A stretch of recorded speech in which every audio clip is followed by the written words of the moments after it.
Assalamualaikum warahmatullahi wabarakatuh. Selamat beraktivitas semua, pemirsa Nasihat TV dimanapun Anda berada.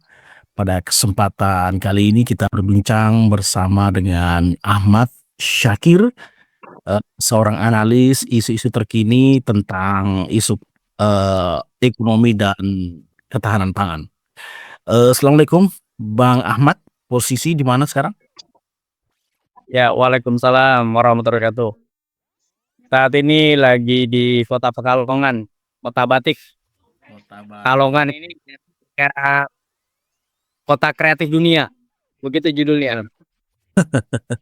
Luar biasa ya, kota kreatif dunia. Ya, ini yang akan kita bicarakan juga terkait dengan kreativitas Presiden Amerika Serikat, Bang. Donald Trump. Dia telah mengumumkan tarif baru sebesar 10% pada hampir semua barang impor, bahkan yang terdampak termasuk Indonesia. Dan banyak kemudian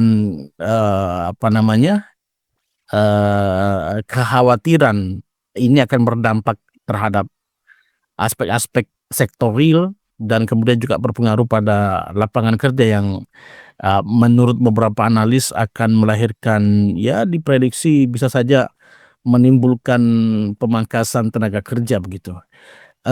Dari perspektif Bang Ahmad sebagai seorang analis ekonomi dan pemerhati bidang ketahanan pangan, melihat kondisi ini, sebetulnya apa penjelasan yang paling sederhana untuk menggambarkan suasana ini? Bagaimana seorang Presiden Trump menerapkan tarif seperti itu? Apa dampaknya bagi dunia global? Kira-kira menurut Bang Ahmad? Ya, baik. Bismillahirrahmanirrahim. Yang pertama, ini sangat sangat menarik ya untuk kita cermati bersama apa yang kemudian menjadi di announcement dari Presiden Trump dalam perihal tarif import masuk ke USA. Nah, kita perlu membaca secara makro ya, secara global, apa sesungguhnya yang menjadi target dari Presiden Trump. Jadi agar kita bisa lebih luas melihatnya dari berbagai perspektif. Yang pertama, tujuan pertama adalah sebenarnya di Amerika sendiri itu telah terjadi inflasi yang cukup tajam. Begitu juga dengan kondisi domestik di dalam negeri yang banyak dari warga negara Amerika sendiri, mereka kehilangan pekerjaan, jobless ya, dan bahkan kita lihat banyak banget di beberapa negara-negara bagian itu kondisi tunawisme dan lain sebagainya itu berada di jalan-jalan. Tentu ini adalah akibat dari sistem kapitalisme liberalis yang tidak menemukan titik ending atau exitnya, karena kesejahteraan, kemakmuran itu hanya ilusi. Belum lagi kita melihat aspek yang disebabkan oleh Amerika sendiri terkait dengan kebijakan terkait dengan perang di berbagai negara, ya kan, termasuk isu hari ini adalah isu tentang bantuan militer dan bantuan pendanaan ke Israel. Belum lagi ditambah sebulan yang lalu Amerika tengah digoncang dengan bencana yang cukup dahsyat. Bagaimana kita melihat belum pernah ada satu peristiwa besar yang mengakibatkan dalam hitungan yang tidak begitu lama dampak kerusakan bencana ini sangat sungguh luar biasa. Ya, jadi kalau kita lihat di California, di Los Angeles itu, hanya hitungan hari saja maka berdampak kerusakan yang luar biasa. Belum lagi kalau kita bicara data kerugian itu kurang lebih di angka terakhir kalau saya tidak salah saya itu di angka hampir 3.000 triliun. Nah, ini yang menyebabkan sebenarnya Amerika sedang panik juga dalam kondisi-kondisi ketidakpastian global hari ini. Nah, ini perspektif yang kacamata yang harus kita lihat dari berbagai aspek ya terhadap kebijakan tarif yang dilakukan oleh Gedung Putih. Ya begitu, Mas. Ya, eh eh, dari penerapan tarif yang diterapkan oleh Trump ini kan akhirnya berdampak hampir di semua negara, termasuk kemudian Cina yang menjadi ya katakanlah apa namanya lawan perang dagang yang paling besar Amerika. Nah, yang Anda lihat apa untuk menjelaskan formulasi format dari tarif dagang ini apa ya untuk menyederhanakan itu agar apa namanya publik bisa memahami bahwa apa yang sedang terjadi sebetulnya dari kebijakan Trump ini. Ya, jadi yang menjadi dasar atas kebijakan ini adalah yang pertama negara-negara tersebut negara-negara tersebut seperti China dan kemudian juga Indonesia yang memiliki dampak, mereka itu surplus perdagangan terhadap Amerika. Ya, jadi surplus. Ekspor importnya itu surplus. Jadi lebih besar ekspor mereka ke Amerika daripada barang-barang komoditas atau apapun yang masuk ke negara tujuan. Jadi seperti Indonesia itu kenapa kemudian dikenakan tarif sekitar 60 berapa persen ya? 64% kalau nggak salah ya. Itu diskon sekitar 34 apa 35% ya, 30%. 32, Indonesia 32%. Ya, itu sebenarnya karena Indonesia surplus perdagangan dengan Amerika. Kalau tidak salah saya itu semalam saya baca data itu sekitar 18 billion US dollar. Jadi kita punya surplus perdagangan dengan Amerika itu 18 miliar. Jadi itu yang menyebabkan kemudian kenapa Presiden Trump dia mengambil kebijakan langkah untuk menekan semua negara-negara tanpa terkecuali, bahkan juga Uni Eropa. Nah, ini sebenarnya eskalasinya ini cukup tidak akan berhenti pada di sini karena kayak saya sih sederhana saja. Jadi Trump ini dia ingin menjadi Firaun hari ini ya. Dia ingin mengontrol semua negara-negara, bahkan dia ingin mengontrol sekutu-sekutunya. Bayangkan ya, kecuali yang dia punya kepentingan cukup besar di situ adalah di beberapa negara-negara OPEC. Kita lihat saja Saudi ya. Kita lihat juga Qatar dan beberapa negara-negara yang sumber minyaknya itu cukup besar untuk masuk ke Amerika, dia kasih nolkan itu. Ya, dia kasih 10%, kemudian dia diskon 10%. Ya kan? Nah, jadi ini sebenarnya kalau saya lihat ini ada udang di balik batu sebenarnya. Apa yang menjadi kebijakan tarif ini? Saya pikir begitu, Wah.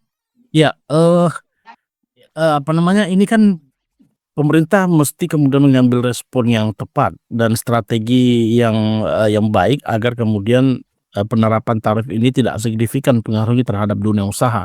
Kira-kira bagaimana sebaiknya sikap pemerintah dalam merespon kebijakan tarif ini? Karena dampaknya mungkin bisa sangat besar. Nah, bagaimana respon mesti yang diambil oleh pemerintah untuk meminimalkan dampaknya dan apakah ada peluang bagi Indonesia untuk mengalihkan ekspornya ke negara lain untuk merespon kebijakan ini? Karena kan ini akhirnya barang kita ke Amerika harus dibayar besar untuk sekedar masuk ke Amerika. Ya, jadi yang kalau saya melihat, yang pertama kita melihat dulu, kita katakan Indonesia nih, kita melihat dulu dari sekian jenis produk atau jenis barang yang yang kita bergantung kepada US itu apa saja, kan gitu. Dan kemudian kita balik lagi, apa jenis-jenis barang atau kebutuhan yang memang kebutuhan itu Amerika bergantung pada kita. Jadi deal di situ. Jadi kita gampangannya begini, kalau saya ini contoh ya, ini sesederhana aja.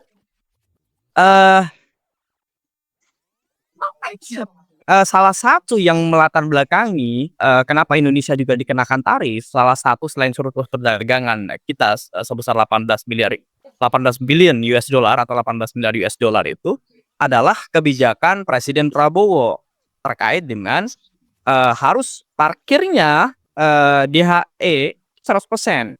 Ya, jadi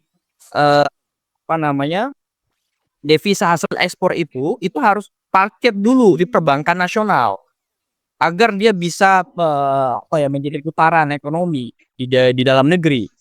Ini salah satu kebijakan yang kemudian negara-negara negara Amerika itu ada kekhawatiran tersendiri.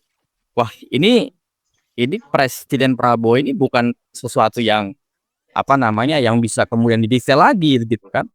Jadi kita harus melihat dari kacamata yang jauh lebih luas. Kemudian juga hal yang lain adalah mungkin kalau saya melihat mungkin ketergantungan Indonesia hari ini itu selain sektor pangan, ada beberapa sektor pangan ya, khususnya kedelai ya.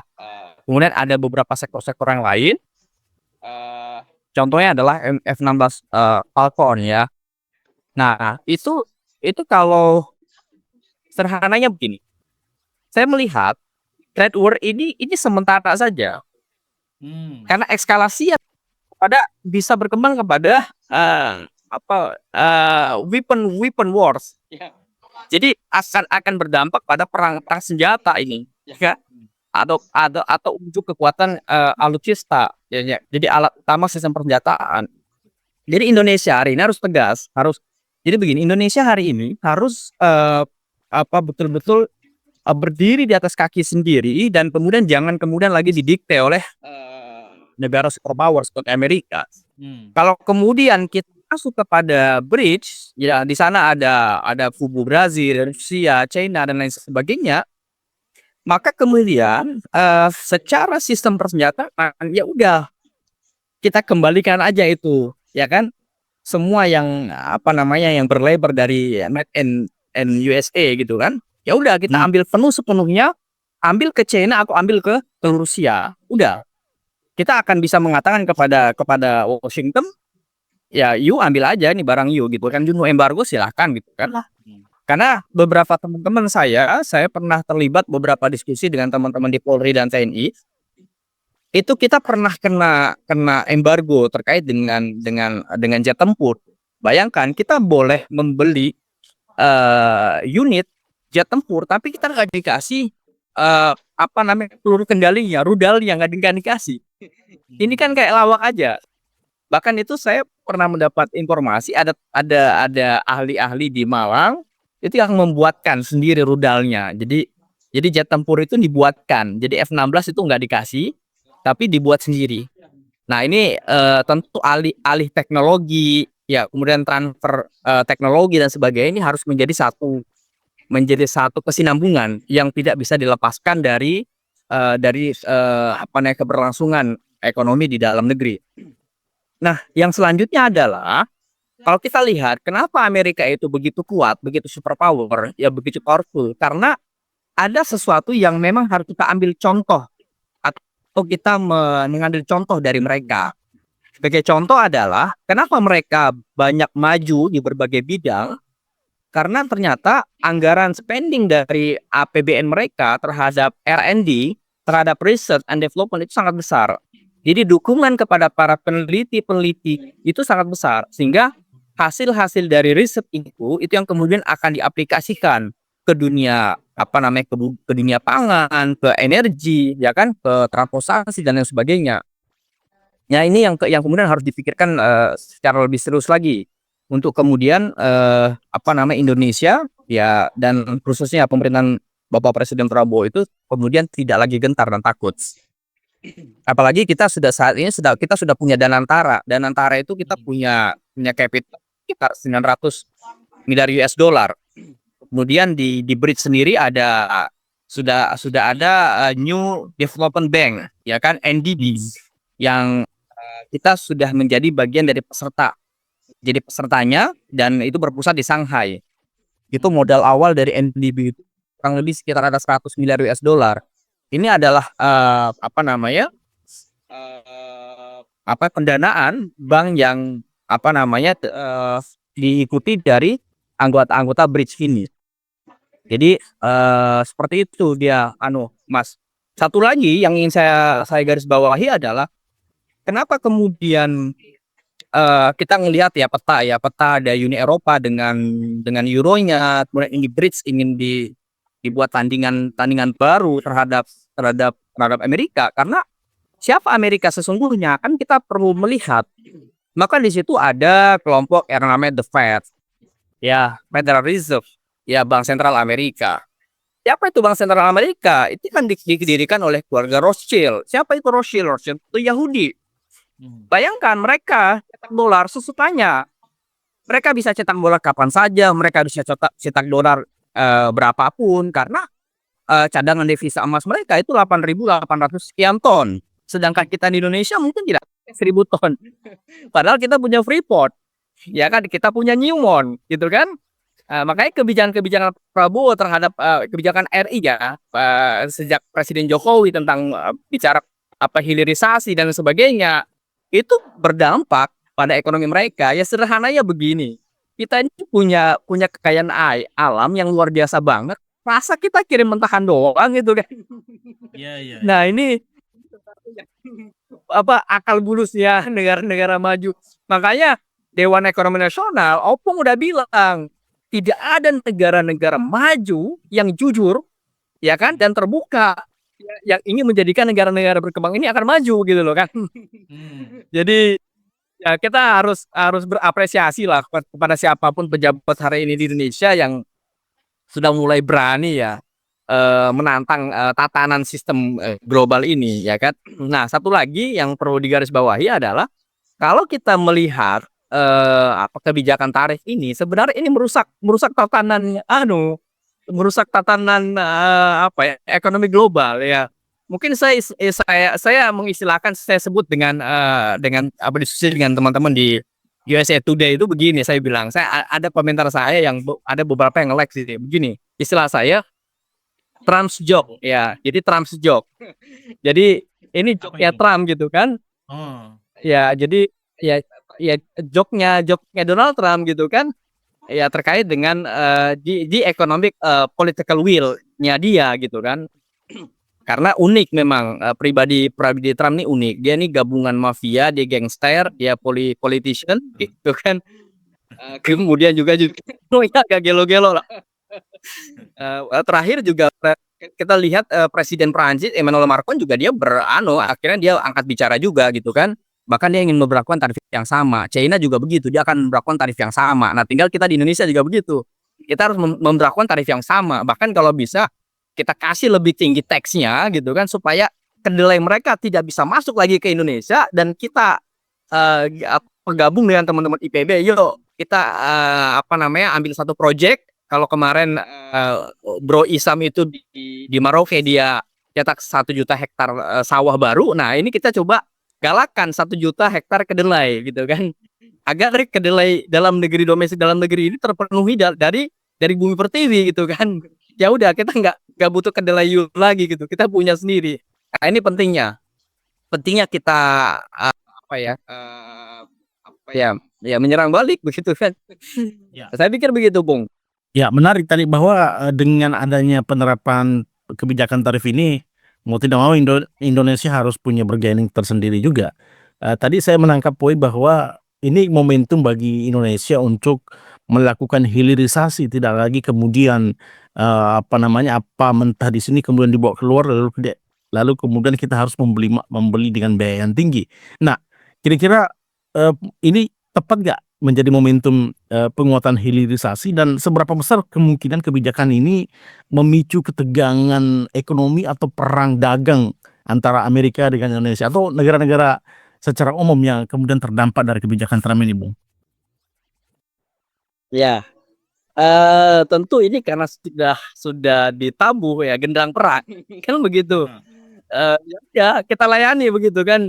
Kalau saya ya kita layani begitu kan. Maka teman-teman mungkin gini, mungkin apa ya? Karena nanti teman-teman akan terdampak ya. Pasti kayak eksportir impor gitu ya. Karena beberapa komoditas kita di bidang pangan, salah satunya kopi itu kayak teman-teman di Aceh itu kan itu kurang lebih 19 kontainer sampai 20 kontainer itu dikirim ke Amerika untuk Starbucks gitu kan, masih dalam bentuk apa ya, green bean gitu kan.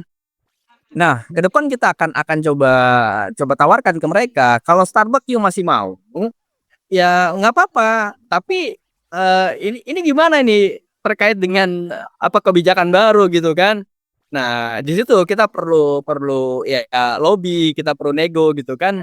Karena begini, beberapa campuran dari kopi Arabica itu, kok Arabica Gayo ya, yang saya tahu ya, ini contoh ya. Itu ternyata itu dia di mix nanti, dia di blend dengan berbagai Arabica dari berbagai negara.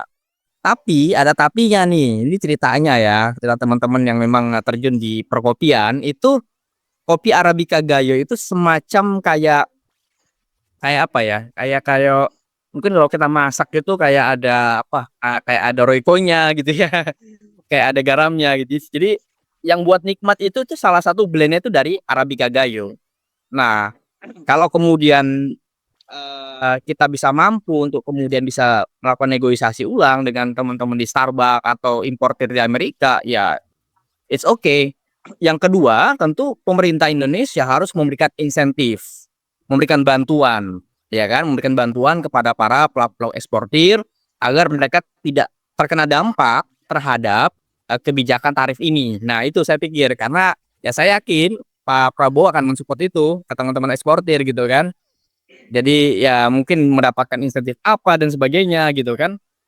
Sehingga tetap teman-teman yang apa namanya selama ini eksportir beberapa komoditas ke Amerika itu tetap berjalan gitu kan.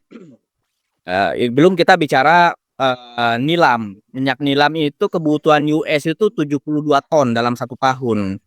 Ya kan sangat besar. Dan nilam hari ini menjadi primadona tersendiri karena nilam itu terakhir harga saya tidak tahu persis ya untuk harga ekspor ya. Tapi harga di petani itu sekarang sudah cukup apa ya, menarik bagi para petani karena sekarang tuh harganya tuh di angka 2 juta per kilo gitu kan. Nanti kalau didestilasi di tingkat selanjutnya itu bisa di angka sampai 15 juta. Terus didestilasi lagi sampai tingkat yang memang apa namanya diterima di market sana itu bisa sampai 30 sampai 40 juta per kilonya gitu kan. Nah, kita punya apa ya, ibaratnya gini, kita ini kan punya semua ya. Jadi alhamdulillah Allah mengkaruniakan Indonesia ini punya semua. Jadi kekayaan alam ya kan, dengan berbagai tumbuhannya yang kemudian bisa memberikan manfaat kepada banyak umat manusia di dunia ini. Mungkin begitu, Bung Anu. Oke, Bung Ahmad, terima kasih karena waktu kita terbatas, tapi tentu saja obrolan ini belum berakhir di sini. Kita akan punya kesempatan lain untuk membincangkan topik-topik yang menjadi concern atau apa namanya menjadi fokus daripada Bung Ahmad yang berkecimpung di bidang riset-riset ekonomi dan ketahanan pangan. Terima kasih Bung Ahmad. Di sela-sela kesibukannya hari ini berkenan diganggu waktunya untuk bincang-bincang bersama podcast Nas NTV Podcast. Ya, terus satu lagi, jadi kalau kemarin itu salah satu dampak dari kebijakan tarif ini ternyata pasar saham yang ada di Amerika juga ambruk. Jadi ya semacam buah si malakama gitu kan, ya nggak apa-apa, biar aja gitu kan. Jadi siap, nanti kita akan lanjutkan di event-event selanjutnya. Sehat selalu, Bung. Terima kasih Bung Ahmad atas kesempatannya, dan pemirsa semua terima kasih telah bergabung menyaksikan tayangan ini. Jangan lupa like, share dan subscribe bagi Anda yang belum subscribe. Terima kasih. Assalamualaikum warahmatullahi wabarakatuh. Waalaikumsalam warahmatullahi wabarakatuh.